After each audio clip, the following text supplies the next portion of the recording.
The waver in Lynn Koski's voice said as much as her words. Over the past few weeks, I've thought long and hard about my capacity to provide the support to my family. Sustained turmoil in the public transport portfolio is now the least of her worries. Dealing with the recent ill health of her teenage daughter Hannah and son Jackson, her top priority. Some of the reforms that I've put in place, some of the changes I've made, I know have been probably somewhat controversial. The surprise exit follows a horror stretch for the minister. Extreme weather continues to cause network breakdowns, while the over-budget and overtime Mikey ticketing system remains trouble-plagued. She hasn't been as bad a minister as people probably think. Behind the scenes, we know there's been a lot of work going on to upgrade the train network. After 14 years in the parliament and a decade as a minister, her colleagues will miss Lynn Koski's personal touch. It's Lynn who has always been a great team player. It's Lynn who always remembers the birthdays. It's Lynn who always remembers the babies that have been born. Lynn Koski's replacement will be formalised at a caucus meeting on Wednesday as part of a wider reshuffle of the ministry. Roads Minister Tim Pallas regarded as the leading contender to take on transport. John Brumby knows that hard work won't fix it. He'll try and spin himself and advertise himself out of the problems that he himself has created. Voters in the seat of Altona will go to the polls twice this year. She's made a significant contribution to Victorian politics, to the life of this state. A by-election to be held on February the 13th, followed by the state election in November. Cameron Bowe, 10 News. Less than 24 hours after a sickening crash claimed 5 young lives, a mate of one of the victims has been nabbed at nearly 100 kilometres an hour over the speed limit. Frustrated police admit they're losing the battle to control dangerous young drivers. It's a combination of speed, youth and alcohol that has left the community reeling. Oh, it's a waste of life. They were so young. Oh, what happened? You know what? It's just a shocker. But as the 5 teenagers were mourned by friends at the crash scene last night, just a few kilometres away, police booked 3 speeding P-platers.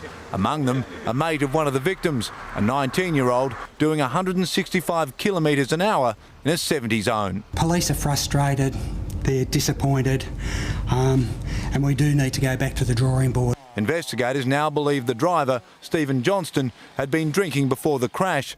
Police visited the only survivor, Elisa Ionetta, in hospital this morning. Her brother Anthony was killed.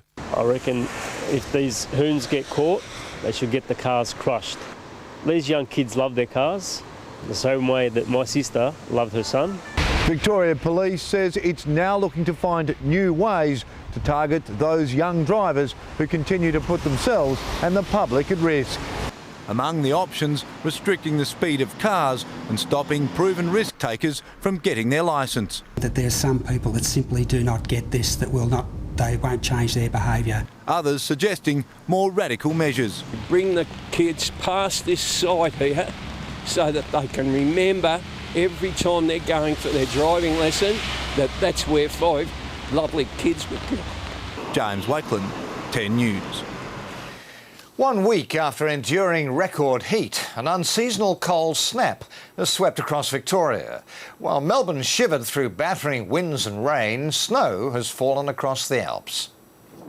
Halfway through summer, winter has returned. Near blizzard conditions at Lake Mountain delivered a dusting, a week after resort staff feared bushfires. Considering a couple of 40-degree days last week, it's a bit of a change today to come up to some snow. It was too cold for hiking, but that didn't bother tourists. I've never actually touched snow before, so this is great. Snow fell at Falls Creek and Mount Hotham, where overnight the temperature dipped to -5. This is just crazy. We're wondering when they're going to open the Summit chairlift. We're ready. The cool weather won't last long. The temperature is forecast to heat up again from tomorrow.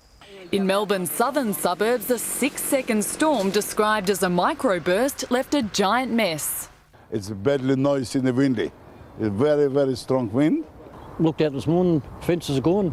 I was more concerned about my tomato plants than anything else. Most people in Bayside Avenue slept through it as roof tiles, trees and fence lines scattered. And we got called in at 1 o'clock this morning for a single job, a tree down, which was further up the road here.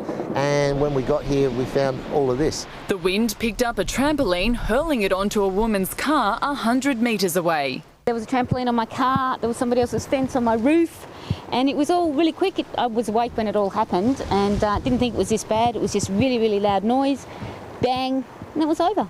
The cold snap added up to 40 millimetres of rain to the catchments. Elisa Throden, 10 News. Australian actress Toni Collette has finally won a Golden Globe 15 years after her first nomination. Another big winners included Meryl Streep, Sandra Bullock and the hit movie Avatar. The most carefully coiffed do's were in danger of collapse under the constant rain that fell on Hollywood's biggest stars as they made their way into the ceremony. On a serious note, just looking at all the faces here reminds me of some of the great work that's been done this year by cosmetic surgeons. One woman who can change her face without plastic surgery is Toni Collette, who won her first Globe for her role as a woman with 5 personalities in the United States of Tara. I'm so happy to be here. The first time I came here 15 years ago, I was on the loo and missed my whole category. But fellow Australian Simon Baker was beaten in the Best TV Actor category by Dexter star Michael C. Hall, who's revealed he's battling cancer. Also nice to be able to make a statement at the point in my treatment that I did, where I was able to assure people that I'm really on the road to recovery. And it's nice to sort of have a justifiable excuse for accessorizing. Juliana Margulies won Best Actress in a TV Drama for The Good Wife, while Glee beat tough competition to win Best TV Comedy. And this is for anybody and everybody who got a wedgie in high school. In the movie categories, Meryl Streep beat Meryl Streep to win Best Comedy Actress for Julie and Julia. And as the night wore on, host Ricky Gervais got more and more risque. Honestly, I like a drink as much as the next man. Unless the next man is Mel Gibson. Right. But it was James Cameron who looks set to become king of the world once more.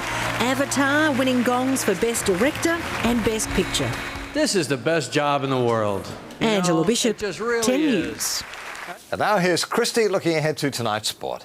Thanks, Mel. Maria Sharapova's Australian Open campaign already over. A missed opportunity for Robert Allenby in Hawaii. The Bushrangers head to Queensland for a big bash and celebrating